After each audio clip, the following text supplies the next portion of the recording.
My dear Shine family members and customers, good morning. Shine family members, ये link आप सभी लोगों के पास कल 25 तारीख की मीटिंग का है। एक बार फिर से मैं अपने सभी कस्टमर्स के सामने आकर के और जो रियलिटी है अब तक पीछे की वो और जो आज की एक्चुअलिटी है कि क्या कंपनी सोच रही है आपकी लाइबिलिटी को लेकर के, कैसे रास्ता निकाल रही कंपनी आपकी लाइबिलिटी को लेकर के और फ्यूचर को लेकर के कैसी प्लानिंग है जिससे आपकी लाइबिलिटी ख़त्म की जा सके। इन सब चीज़ों पर मैं आप सभी लोगों से रूबरू होता हूँ और धीरे धीरे कुछ समय के बाद जब ये तकरीबन 8 से 10 मीटिंग हो चुकी होंगी, तब तक मेरी बातें मेरे सभी कस्टमर्स तक पहुंच चुकी होंगी या ज़्यादातर लोगों तक पहुंच चुकी होंगी। उसके बाद मैं आप सभी लोगों को ग्रुप के ऊपर क्वेश्चन क्वेश्चन आंसर का भी मौका दूंगा। अभी क्योंकि इस ग्रुप पर लोगों को बात करने का मौका दिया जाएगा, तो मेरी बात पूरी तरीके से हर जगह पहुंची नहीं है और जहां बात पहुंची भी है वहां पर आपको बहकाने वाले लोग भी बहुत हैं। जैसा कि इतनी बार की मीटिंग के बाद हमारे बहुत से कस्टमर्स ऐसे हैं जो मुझसे सवाल करते हैं, जिनसे मेरी कॉन्फ्रेंस से बात होती है कि सर मैंने तो एफआईआर नहीं किया, तो कोर्ट में मेरा का अगर केस जाएगा तो मेरी लाइबिलिटी कैसे ख़त्म होगी। तो मैं उन सभी को बताना चाहूँगा और बताता भी हूँ कि कोर्ट में आपके खिलाफ में कोई नहीं जा रहा है या एफआईआर के खिलाफ में कोई नहीं कोर्ट में जा रहा है।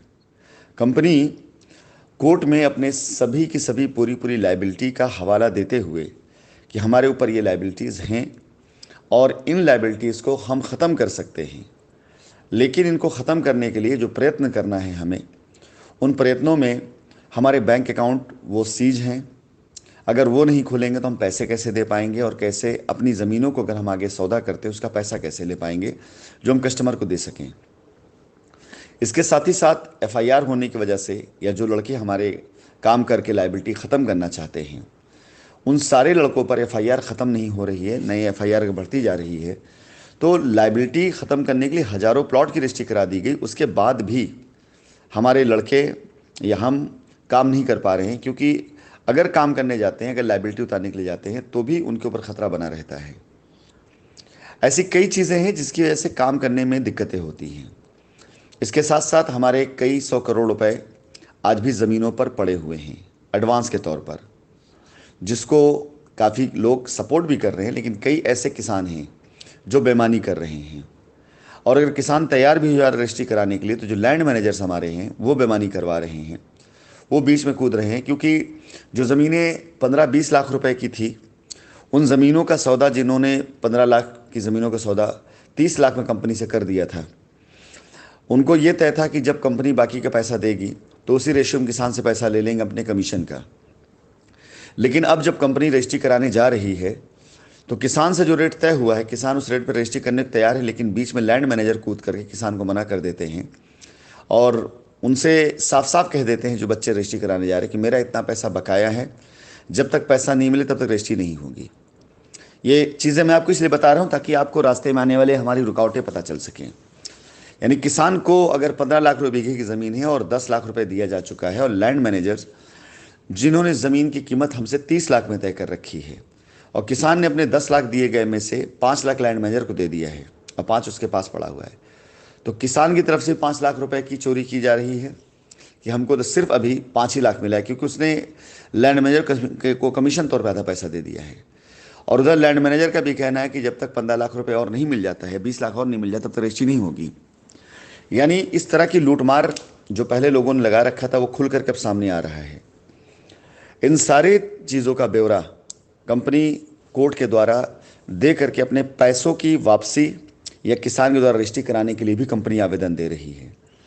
जिन जिन लोगों के पास एडवांस पैसे जा चुके हैं, चाहे वो किसान हो चाहे वो लैंड मैनेजर्स हों, उनके नाम पर पूरा डिटेल मौजूद है कंपनी के पास में। उस डिटेल को बना करके कंपनी उसको भी न्यायालय में देने जा रही है कि इतना पैसा हमारा इन लोगों के पास पड़ा हुआ है, या तो इनके द्वारा ये पैसे की रिकवरी करा दी जाए या ज़मीनें लिखवा दी जाए, जिससे हम आपके पैसे की अदायगी कर सकें। तो लड़ाई कई तरह की है। लड़ाई उन लोगों से है जो बेईमानी कर रहे हैं, लड़ाई उन लोगों से है जो पैसे लेकर बैठ गए हैं, उन लोगों के ब्यौरे भी दिए जा रहे हैं जिन लोगों ने प्रेसिडेंट होते हुए, वाइस प्रेसिडेंट होते हुए, मेन लाइन में होते हुए जिन लोगों ने या तो ज़मीन ली या तो पैसे लिए, लेकिन उसकी भी बेईमानी करी, ये सारी चीज़ें ब्यौरे के तौर पर बना करके कंपनी पूरी तरीके से वो कोर्ट के अंदर दे करके आप सभी लोगों की जो भी रजिस्ट्रियाँ हैं, जितनी भी आपकी अब तक की कंपनी को दी गई अदायगी है, जितनी भी चीज़ें हैं, वो भी कंपनी ब्यौरे के तौर पे देने जा रही है कि हाँ, इन सभी प्लॉट के ऊपर रजिस्ट्रियाँ दी जा चुकी हैं। लेकिन इस पर कब्जा करने के लिए जब कस्टमर जाता है तो वहाँ पर उपद्रवी तत्व आ करके कब्जा नहीं करने देते हैं। इसमें सबसे बड़ा उदाहरण बिहार का है। बिहार में मेरी मौजूदगी के बगैर भी ऐसे कई रजिस्ट्री कराई गई, या मेरे संज्ञान के बगैर भी कई रजिस्ट्री कराई गई, जिस पे आज तक कब्जा नहीं मिला है। और अभी मुझे मैसेज आते रहते हैं, लोगों से अनाप शनाप पैसे लिए गए हैं और किसानों से डायरेक्ट रजिस्ट्री कराने की बात की गई है। रजिस्ट्री करा देने के बाद भी लोगों को उनका कब्जा नहीं मिल पाया है। जो ज़मीनें कंपनी के नाम पर रजिस्ट्री कराई गई, जिन लोगों का अब तक रजिस्ट्री कराने के बाद दाखिल खारिज नहीं हुआ, जिन लोगों की दाखिल खारिज हो जाने के बाद भी उन्हें कब्जा नहीं मिल पा रहा है, ऐसे सारे केस लेकर कंपनी कोर्ट में जा रही है ताकि आपको सुरक्षा दी जा सके। दरअसल जो आपके साथ बैठे हैं, जो आपके दोस्त बने बैठे हैं, दरअसल वही आपके दुश्मन हैं। वो आपको रास्ता नहीं दे रहे हैं, बल्कि आपको डरा रहे हैं, परेशान कर रहे हैं। वो आपको कतई रास्ते पर नहीं चलने देंगे। क्यों? क्योंकि अगर आप रास्ते पर चल गए तो आपकी समस्या ख़त्म हो गई तो उनकी दुकान बंद हो जाएगी। तो आपका पोजीशन हो, आपकी दाखिल खारिज हो, आपका पैसा आपको वापस मिले, आपको आपकी ज़मीन की रजिस्ट्री मिले, आपको आपका जो भी हक है वो मिले, इन सब चीज़ों को देने के लिए हम सक्षम भी हैं। और जब तक हम थे तब तक ये चीज़ें हो भी रही थी। लेकिन आज सिर्फ इसलिए इसकी आवश्यकता पड़ गई क्योंकि उपद्रवी तत्व किस्म के लोग भीड़ को अपना हथियार बना करके जो उन्होंने हरकतें करी, इसकी वजह से हमें काम करने में बाधा हुई। हमारे बैंक अकाउंट सीज हुए उन एफआईआर्स की वजह से, जिन एफआईआर का कोई औचित्य नहीं बनता है। हमने जिस एफआईआर पर या जिस केस में हमने पूरे पैसे की अदायगी कर दी, जिस केस में हमने पूरी तरीके से रजिस्ट्री कर दिया, पैसा दे दिया, उस केस को भी लोगों ने स्पंच नहीं कराया, ख़त्म नहीं कराया, और वो आज भी खड़ा है। ऐसी बहुत सी चीज़ें हैं जो हमारे लड़ने की चीज़ें, और ये बहुत बेहतरीन तरीके से ये लड़ाई मैं लड़ूंगा। इस लड़ाई में बहुत मज़ा आने वाला है। कस्टमर का तो हक पूरा मिलेगा ही मिलेगा, लेकिन आप देखेंगे सारे के सारे झूठे जो है, सारे मक्कार, सारे बेईमान, वो किस तरह से तिलमिलाएंगे और किस तरह से उछलेंगे। जिस तरह से खोलते हुए तेल के अंदर अगर हाथ चला जाता है तो तिलमिलाहट होती है, वही तिलमिलाहट होगी। सच बता रहा हूँ, इस लड़ाई के अंदर मैं बहुत बहुत बेहतरीन तरीके से मैं ये कानूनी लड़ाई लड़ने वाला हूँ। कुछ भी करना पड़ेगा मुझे, मैं छोड़ूंगा नहीं ऐसे बेईमानों को, मैं छोड़ूंगा नहीं ऐसे गद्दारों को। कुछ भी करना पड़े। लोगों को मेरा इतिहास पता है कि मैं कानून का कितना जानकार हूँ और कानून की धाराओं को किस प्रकार से मैं जानता हूँ और कानून में अपने अधिकार किस तरह से मैं जानता हूँ। ये मुझे अच्छे से मालूम है। लोग मेरा पिछला इतिहास भी देख चुके हैं। मैं कानून का बड़ा सम्मान करता हूँ। जब कोई बेवकूफ़ किस्म का इंसान बेहुदा तरह की हरकत करके, बचकाना तरह की बातें करते हुए, जहालत वाले बातों से लोगों को बहकाता है, तो वहाँ अपनी जीत ज़्यादा सुनिश्चित हो जाती है। तो अब तक झूठ के आधार पर जिन लोगों ने अपनी हांडी सेकी हुई है, उन सब की हांडी फूटने वाली है। अपने सभी कस्टमर से मैं कहना चाहूँगा, इस मीटिंग को ज़रूर अटेंड करें, इस उम्मीद और इस विश्वास के साथ कि ये लड़ाई आपके लिए है, आपसे नहीं है, किसी प्रकार से भी आपसे नहीं है। आपका 1 रुपये मेरे पास में है, आपका क्लेम 2 रुपये का है, मैं आपको 2 रुपये देने को तैयार हूँ।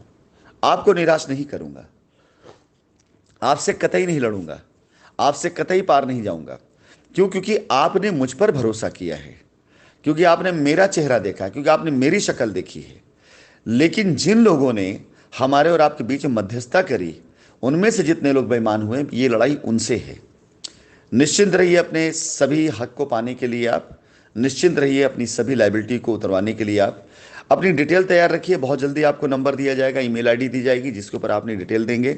मैं कल की मीटिंग से चीज़ें शुरू करूंगा, बताना शुरू करूंगा।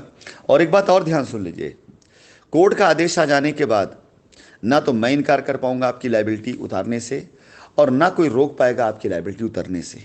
यह ध्यान रखिएगा। इसलिए आप किसी के भी बहकावे मत आइएगा। यदि कोई आपसे कहता है कि अगर मैं नहीं चाहूँगा तो तुम्हारी लाइबिलिटी नहीं उतरेगी, तुम मुझसे मिल के रहो, यदि कोई ये चाहता है कि नहीं तुम अगर मेरा साथ छोड़ दोगे तुम्हारी लाइबिलिटी नहीं उतरेगी, यदि कोई ये कहता है कि तुम ग्रुप से अलग हो जाओ तुम्हारी लाइबिलिटी नहीं उतरेगी, ये बिल्कुल गलत है। 2 साल में वो कुछ नहीं कर पाए हैं। वो सिर्फ लेकर के ये दही ले दही पता नहीं कौन कौन सी दही करते रहे वो।